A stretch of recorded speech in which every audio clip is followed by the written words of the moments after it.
Hello everyone, welcome back to my channel and Happy New Year! I hope we all had a fabulous Christmas, New Year, holiday period.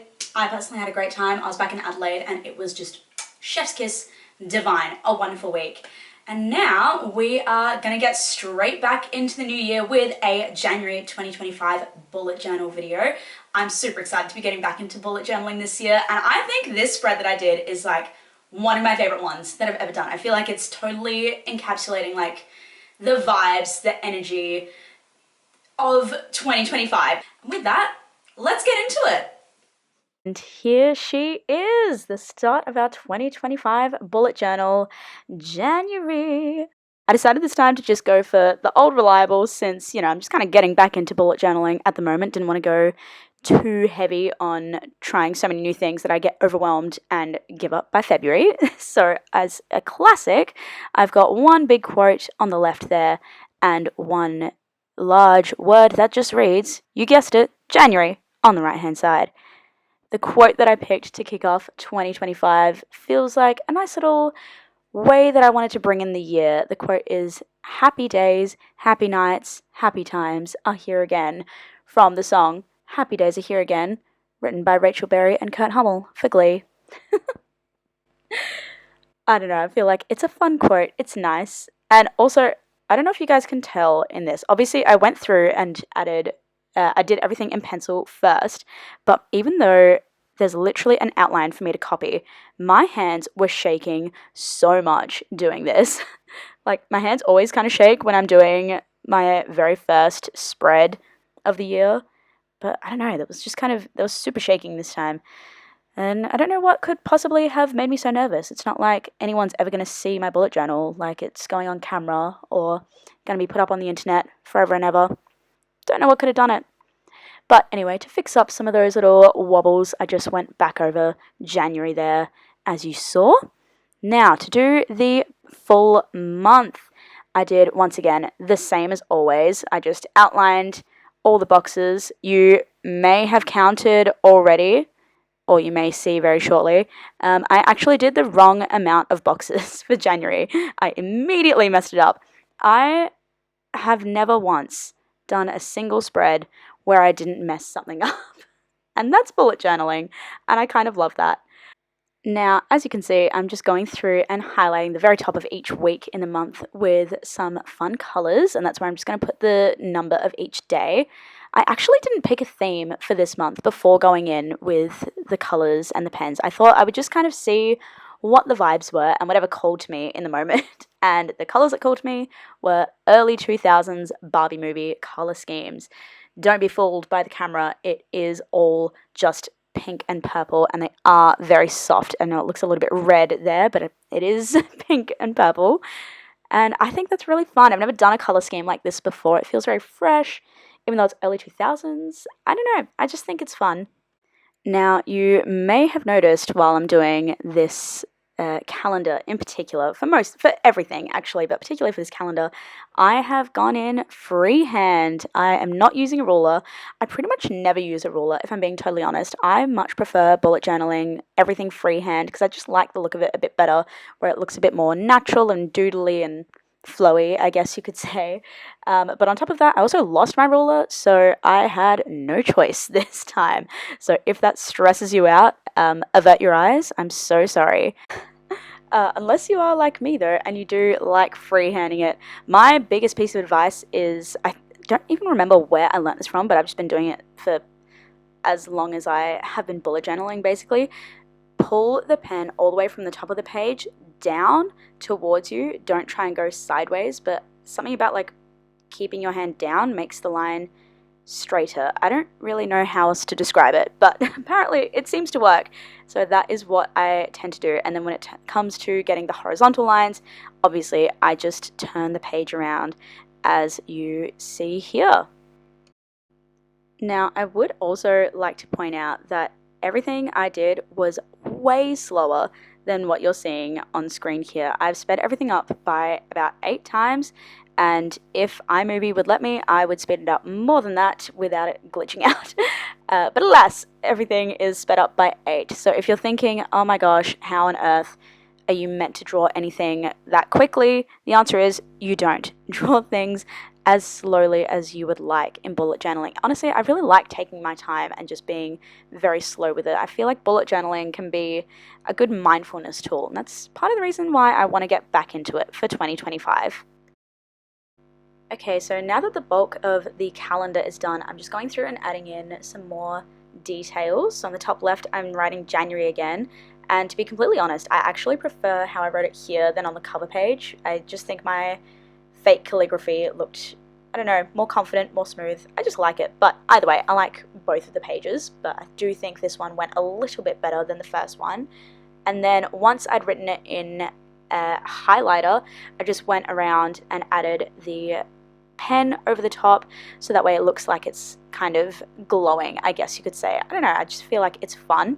I do always recommend putting color like highlighter and texture down first before pen wherever you can, so that way it doesn't bleed and smudge into the pen and ruin the texture, because that's never fun. We like our colors to stay colorful. Now I am just going through and adding in all the days in the calendar in the top left corner. I'm sure you guys know how to count, but amazingly, I do not, which is why I realized right there at the end that I had only done 30 days. And then I had to recount and make sure that I was definitely correct, and it was actually 31 because I didn't believe myself for a second that I had done the right amount of days. But I just added in an extra little box and then filled it in with the color. Sorry, my face is right in the way there. And added in 31. 31 days in January, everybody, just in case you're wondering. So I had been trying to decide all while putting in the days what the theme was going to be that's going to match these Barbie colors, and then it hit me, sparkles. Now I have done sparkles and glitter before, but normally I do like a more blush pink and gold or black and gold. I've never really done this light purple, hot pink kind of vibe until this year, and I really love how it turned out. And I have this gorgeous washi tape, as you just saw, which I was very excited to use. The second I saw them, I thought they were going to be absolutely perfect, and they were. So I just put these little sparkles all around and then filled them in with my highlighter first to make sure that I was sure that they were definitely going to look cute, and then went over them with my pen after. Something else that I have also been doing pretty much since the day I started bullet journaling is putting a colored piece of washi tape that matches the theme right along the side of my January or whatever the month is cover page and folding it over. So that way, when I close my bullet journal, you can see really clearly where each month is. And I think it's really fun. Like, it's a cute little overview when you've closed the journal, and it also is really handy because it makes it very easy to be able to just flick through and find exactly the right month that you're at, particularly when this journal, as you can see, it only has one string bookmark instead of some journals have two, which makes it easy. You could have like one bookmark could be on the cover page, and then another one could be the week that you're up to or something like that. But anyway, I just think this is really cute, and I don't have any plans of stopping. I also think that these glitter ones in particular really look adorable, especially since this journal, I'm not sure if you could see before, but it has holographic edging on the pages, and I think that is stunning. So having glitter and holographic pages is just chef's kiss, amazing, love it. Anyway, this is all of the sparkles filled out. Once I outlined the little diamond shapes as well, I then went over and just added some little circles and dots around to make it look like glitter kind of raining off of it as well. And I thought it was cute. I didn't want to overdo it too much with the glitter because I've definitely done that before where I've added just so much that it ends up looking a little bit silly. But this is fun. There's the right amount of glitter, I would say. Another thing that I absolutely adore about this theme, other than the fact that it's pretty and perfect and I love her, is that I've decided that this year I'm going to go back to matching my Spotify monthly playlist covers to my bullet journal theme. I did that ages ago. I think it was way back in 2020, which is also crazy to think that that was ages ago. And I've decided to do it again this year, and I'm very excited because now my Spotify playlist cover for January looks so flippin' cute. I love it. It's pink and purple and glittery and fun, and it's just nice to have matching music for the vibes of the month, you know? Now, on the monthly page, I did go in and add these sparkles as well, but I did something a little bit different on this page. So as you saw on the cover, I just used that light pink, that little highlighter color, but for this one, I decided to be a bit different and use all of the colors that I put down for the weeks there, but I tried to keep the colors in the same line for the sparkles, but not in the same line as the week that they're against, if that makes sense. So I still kept that dark purple, light purple, medium pink, hot pink, light pink pattern, but I just shifted the sparkles basically 2 rows down, I guess, if that makes sense. And I think it created this really cool contrast. I wasn't sure if it was going to work out at all at first, but I don't know, I like it. I didn't do it at all again for the rest of the journal, but for this page, I thought it was fun. Instead of just the pink sparkles, adding more colors. It feels cute.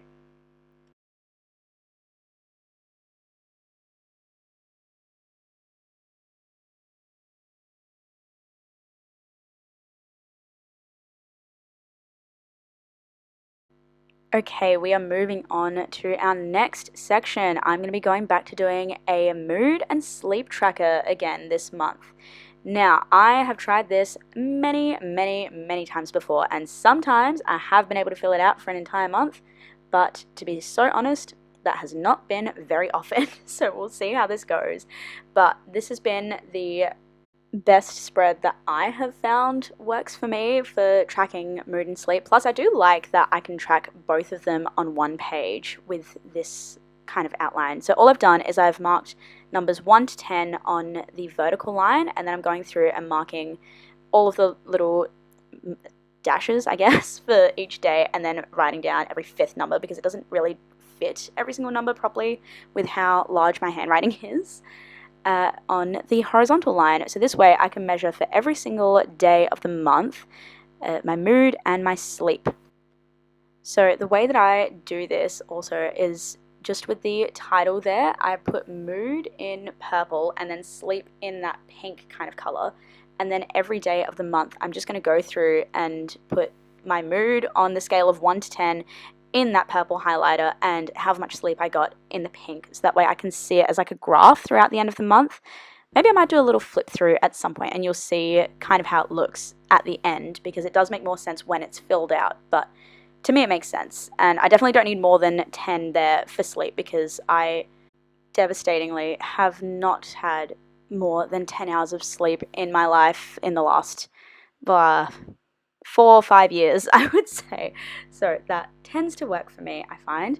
And once again, I'm just going over these with my little pen there. I keep forgetting. Artline. Oh my gosh, that's what it's called. It's the Artline felt tip pen. That's what it is. And I'm just keeping everything fairly simple this month because, like I said, I just want to ease myself back into it and still do some fun things like the colors, but nothing too crazy where I'm getting overwhelmed with bullet journaling, because that's not what we want. And now on this other page, I'm switching over to my goals and achievements. I haven't done this kind of spread in quite a while, so I was very excited to add this time around.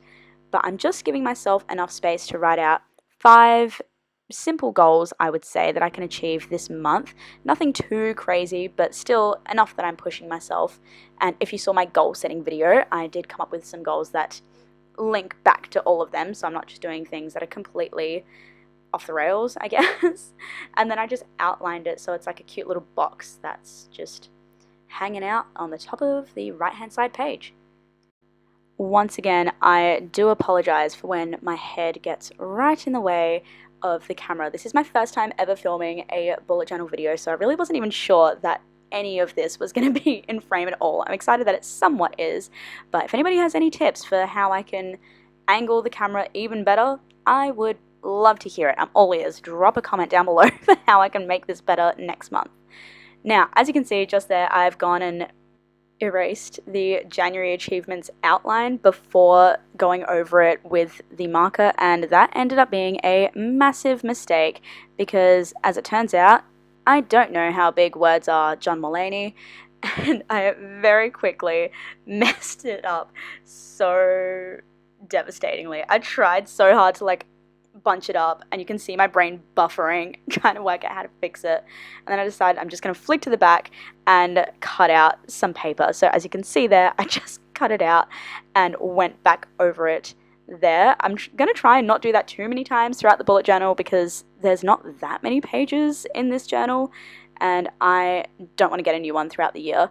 But anyway, I learnt my lesson and went over the pencil and made sure that I didn't erase it until I was done this time.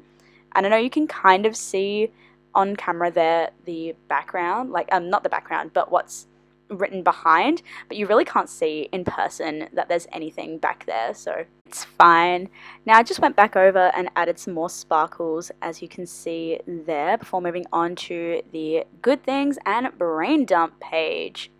These are two more spreads that I definitely haven't used in quite a while, but again, I just think I didn't do as much bullet journaling in 2024. I really gave up on it, and part of that is because I wasn't doing these kind of fun spreads that just bring me a little bit more joy in my day. So the good things spread, very simple concept. There's just 31 lines that I'm adding throughout the page, and every single day I'm going to go through and add one good thing that happened in that day that I can look back on, and it's like a one line a day, but my version. And I think that's going to be a really nice way to have like a 1-minute journal moment each day. This is also now the first spread that I've done thus far in January where I actually added the glitter in while I was setting it up instead of doing the spread and then adding the glitter retrospectively. So that's why I decided it would be really cute to have some glitter kind of in the middle of the page and make it more, I don't know, 3D, interactive, whatever you want to call it. But that is what the good things spread is looking like. And I will definitely be using spreads very similar to this throughout the rest of this bullet journal. So if you guys keep up with my bullet journaling in 2025, and if I keep up with my bullet journaling in 2025, you'll probably see this kind of spread quite a bit. This is me counting to make sure I've definitely got 31, because now I don't trust myself. And the brain dump page is also very, very simple. It's exactly what it sounds like. It's just a place where I can dump my thoughts. And same as before, I've just gone through and added the coloured glitter all around. These spreads are fairly simple, that's why I just skipped ahead there. I also thought it would be nice for you to see the actual mess that's going on around me at this point. That's why I zoomed out a bit here, because when I bullet journal hard, and it kind of gets a little bit chaotic. So I thought you guys should see how the workstation was going. I then went through and added, once again, some more gorgeous glitter because it's so fun. I was so obsessed with this color. This time I didn't make it fold over. I just made it part of the page. It just kind of felt like the page needed a little bit of pizzazz, and this glitter is exactly that. And this way also, having the washi tape on both sides kind of ties both of the pages together, which I think is fun. And this sticker, oh my gosh, I love it so much. My friend actually made me this sticker and gave it to me as a Christmas present back in 2023. So over a year ago at this point, and I love it so much, and I'm finally getting a place for it. That's something else I want to do this year, is not hold on to stickers forever and actually just use them. But this was a very good sticker to hold on to because now I get to use it for January. And now we're up to our weekly spreads. Now the 5 weeks that I did are very similar. I just kind of changed what shade of highlighter I was using, but for the first week I went with this gorgeous lilac color. It just feels like a really nice start to the year. It's pretty, it's feminine, it's fun. Lilac is apparently all about feminine energy, and I am so feeling that at the start of this year. On the right hand side page, I've made it so that my habits are going to be tracked on the top, and then the bottom of the page is going to be kind of a second brain dump area. I don't know how helpful it's going to be having 2 areas to brain dump, but we'll see how we go throughout January. And the habits section is exactly, or not exactly the same. It's very similar to how I set up my goals on that earlier page. So I've just gone through and highlighted 5 habits that I'm going to have, and then I'll cross them off Monday to Sunday on the right hand side there. And it's just kind of outlined in this fun little box. And I did exactly the same thing for all 5 weeks of the month. On the left hand side there, as you can see, I've just got that little grid, I guess you could call it, where it's just got Monday and Tuesday on the top. and then Wednesday, Thursday, Friday, Saturday, Sunday, and it's just got the top left and bottom right corner empty space, so I can just kind of fill it out however I want. I might do some little doodles or add some quotes. Who's to say? And finally, I just went in and added some more sparkles, and that's it. That's January. So let's take a look at the final flip through. I'm honestly just feeling so inspired after doing this January bullet journal. I'm so happy with how it turned out. I think it's so fun. And also, if you guys decide to do a theme like this, let me know, because I would feel honored if I inspired anyone in any way. Or if you're doing a bullet journal with a different theme, let me know what it is, because I'm always looking for new ideas and I might copy yours. If you enjoyed this video, don't forget to leave a like and a comment and subscribe and all that jazz. And thank you guys for watching. I hope you guys enjoyed, because I had a great time. And I'll see you guys next week. Bye, my loves.